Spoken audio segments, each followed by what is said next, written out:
आज पुआ संध्या समय कहला बाहर को जाऊच मार्केट आसला बेले गोटे कुरकुरे पैकेट नहीं आसो मुझे कहली बिल्कुल आनीबिनी घरे आज मुझे तेज बढ़िया कुरकुरे बनैकी देवी। देखूँ आपण मैंने भी एमती ट्राए करेंगे। देखूँ केते कुरकुरा होती खाइबार मजा आसी घरे थी जिनस करवा प्रणाली पूरा सहज। पिलाने तो बाहर कुरकुरे और चिप्स खाइबा तो पूरा भूली जाए। कई गेस्ट अचानक घर को आसुँच तेज आपण करके दिंतु समस्ते भावे आप बाहर होटेल ऑर्डर कर खाया देती मुझे ग्यारंटी दे कहूँ आपन को रेसिपी पचारि निश्चिंत जीवे। तेबे चलतु भिडियोटी स्टार्ट करवा। एठी मु 3टा बड़ साइजर आलू नहीं आलूर चोपा छड़ेकी पानी रे रखी देछि।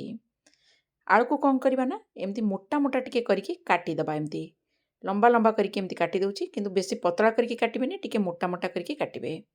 आ जेतबे स्लाइस पूरा बाहर करबे ना पतला स्लाइस नहीं टिके मोटा स्लाइस एमती करके मु 3टा आलू को काटिके पानी रे 3-4 थर करी भलो भाबरे धोई देली। एठी मु किछि ब्रेड नहीं ब्रेड्र साइड पर्सन जो ब्राउन कलर अच्छी ताको आमे काटिदेबा। चाहिए आपण मैंने रखिपारे किसी असुविधा नहीं। ये मुझे काटी दूची काटिला परे ब्रेड को छोट छोट पीस करदेवी। गोटे ग्राइंडर रे नहीं जिबा भलो भाबरे ब्लेंड करदेबा। पानी दबानी सुखा सुखा ब्लेंड करदेबा। से पाउडर पूरा हो जिवो। देखंतु पूरा पाउडर हो जाइए। गोटे सुखा कड़े नबा कड़े रे आकु नहीं जिबा आउ ताको भाजिबा माने सुखा भाजिबा जेमती झुरा झुरा हो जिवो। तार जो मॉइस्चर अच्छी चली जिवो पूरा कुरकुरा हो। देखंतु धीरे धीरे कलर चेंज हो गलानी पूरा झुरा झुरा कुरकुरा हो।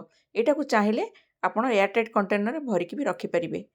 देखंतु पूरा झुरा झुरा होगला ताको साइड रे काढिकी रखिदेबे सांगे सांगे। एटी 3 बड़ चामच नहीं मैदा ता देहरे 1.5 चामच पकेदेबा आमे कॉर्नफ्लोर 1.5 चामच माने बड़ चामच रे 1.5 चामच नहीं टेबल स्पून 1.5 टेबल स्पून किछि लंका गुंड नहीं जिबा गोलमरीच गुंड किछि नहीं जिबा स्वाद हिसाब रे लूण पकेदेबा। एथिरे अल्प पानी एना ऐड करके भलो भाबरे गोळेबा। एका संगे पानी ऐड करिवेनी अल्प अल्प पकेकी ऐड करिवे नले बेसी पानी हो जिवो जदी कोटिंगटा ठीक भाबरे लागिवनी। टिके करके पुणी आउ थरे ऐड करली। देखंतु बढ़िया भाबरे गोळे देउची जेमती लम्स रहइबनी बढ़िया भाबरे गोळे दियंतु। देखंतु बढ़िया भाबरे गोळे देला परे आमे आकु साइड रे रखिदबा। एना जो ब्रेड क्रम्स करथिले ताकु नै जिबा ए जो घोळटा तयारी करथिली ताकु नै जिबा ता देहरे आलू को पकेदेबा भलो भाबरे एमती गोळे देबा। गोळेला परे सेथुरु गोटे गोटे पीस आलू को नेकी आमे जो ब्रेड क्रम्स बनैथिले ता ऊपर एमती कोटिंग करिबा आउ गोटे सुखा जगह रे एमती आमे रखी रखी जिबा। देखंतु एमती प्रोसेस रे मु सब जाक एमती कोटिंग करनोची ब्रेड क्रम्स ऊपर तापरे आमे आको जगह रे रखी रखी जिबा। ए प्रोसेस रे मु सब जाक करि नेबी। कला परे आमे कोन करबा ना आको फ्रिज रे रखि देबा आधा घंटा पई। जदि टाइम नथिबो ताले फ्रीजर रे 15 मिनिट पई रखि देबे। एमती करिके चाहिले रखि देई परिबे। गोटे रु 2 दिन तक रहिबो किछि खराब होबनी। जेतेबेले इच्छा आपण माने फ्राई करि परिबे। एना तेल को गरम करके आको फ्राई करिबा। प्रथमे टिके हाई फ्लेम रखिबा। गोटे रु 2 मिनिट भितर बेसी समय रखिबानी। तापरे गैस र फ्लेम को मीडियम कर दबा। गोटे पटे हल्का गोल्डन ब्राउन हैला परे हम उल्टेबा। बिल्कुल ता पूर्वरु खड़का मारिबेनी। देखंतु हल्का हल्का गोल्डन ब्राउन हो गलानी। उल्टे देला परे सबु पटे जेतेबेले पूरा बढ़िया भाबरे गोल्डन ब्राउन हो जिवो तापरे आमे बाहर कर दबा।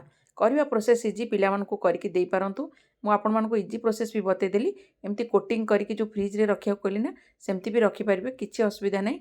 3 रु 4 दिन तक रहिबो किछि भी खराब होबनी। जेतेबेले इच्छा फ्राई करके पिलामान को देई पारिबे। चाहिए जिपर पैक रे भी फ्रीजर भितर पूरेकी रखि देई पारिबे। से आउरी बेसी दिन रहिबो किछि खराब होबनी। आपनकर जेतेबेले इच्छा ता पूर्वरु बाहर कर देबे घंटे 1.5 घंटा पूर्वरु तापरे फ्राई करके आपण माने पिला को देई पारिबे किबा गेस्ट माने आसले गेस्ट मान को भी सर्व करि पारिबे।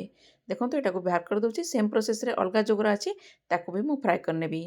जो माने भी वीडियो देखुचंती प्लीज आपण मान को गोटे रिक्वेस्ट रहला जदि वीडियो आपण मान को भल लागुची तबे प्लीज वीडियो को लाइक कर दियंतु अन्य मान का सहित शेयर करिया को भूलंतु नहीं। देखंतु सेम प्रोसेस रे अलगा गुरा को मु फ्राई कर देली। ताको गोटे जगह रे काढी नबा आ आमे सर्व करिबा।